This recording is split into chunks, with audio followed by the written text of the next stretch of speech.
Hello guys, welcome to my channel. I am glad that you chose to watch this video. I would like to talk about earning a salary and saving for property investment, or just something that you'd want to live at. These are my few tips that have helped me to be able to attain that goal. There are several things that I learned, and some were being adjusted while I was just going through it, and some of the things I discovered I could do better later on when I just reviewed my savings. The first thing I really did was to have a budget that works for me and caters for all my needs first before I attend to my wants. So my needs were housing, transport,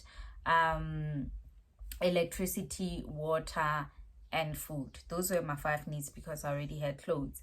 My wants then would be clothing. Clothing, even though it's a basic need, at that time it was a want because I already had something to wear to work. So it'll be clothing, entertainment, hair, makeup. I don't want to include them in toiletries because toiletries fall under food and my needs, stuff like that. So those were the things that I had to get around and try to figure out. I made sure that when I got my budget was so standard that I knew how much I was saving, how much tax I was paying, and also what was going on my day-to-day budget. So that is first, build a budget that really works for you, and it doesn't really stop you from living, but it also speaks to your goals. In addition to that, I got housing that I could afford, and that was way below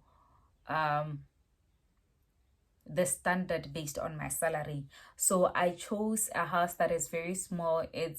This is majority of the house, and then I have a kitchen and a bathroom. That's all I have. I don't have a living room. You'd call that a studio. You call that it's not a one-bedroom house because there's no bedroom.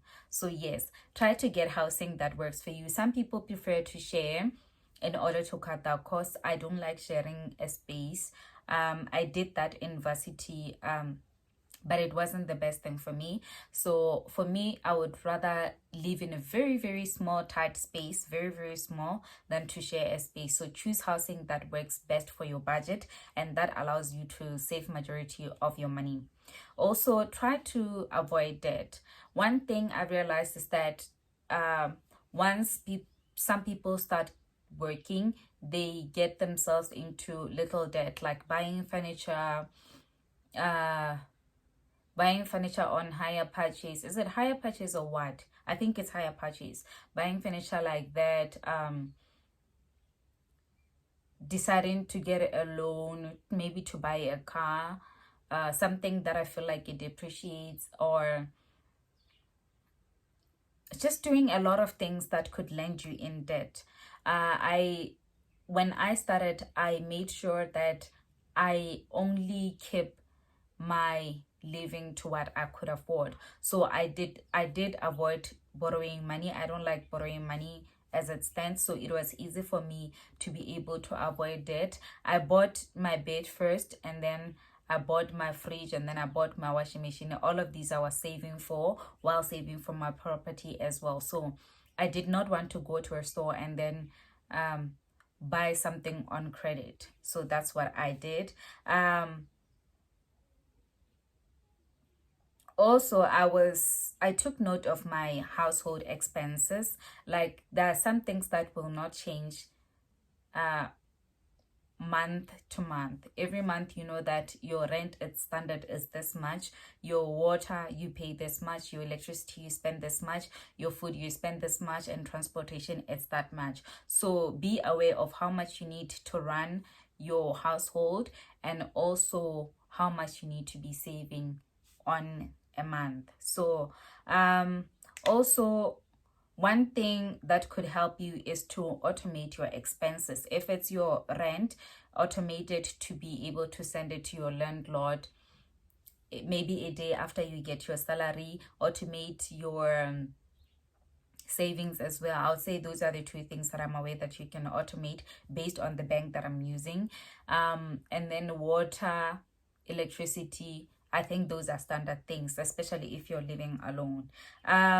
Lastly, because we are young and we try to socialize, try to ensure that you choose more affordable entertainment options. For example, if you're going to go out with your friends. If you know that you're a heavy drinker, drink a little bit at home and then go to a bar and then have maybe 2 drinks there if you know that you're a heavy drinker. But for me, I knew that 2 drinks or 1 glass of wine, I am okay. So that's what I opted for. I don't drink a lot, so anyway, I'm not going to spend a lot of money there. But one thing I spent a lot of money on was little food. So I knew that alcohol, movies, so I wouldn't have movies the same month as maybe attending an event, going out every night and stuff like that. Like, I would choose what I do for entertainment and then avoid the others or postpone the others for the following month. And yes, those were my few tips. I think I said a lot, but I think you could learn something from a little bit that I've shared with you in terms of knowledge. I don't know what is practical because we have different backgrounds, we have different needs.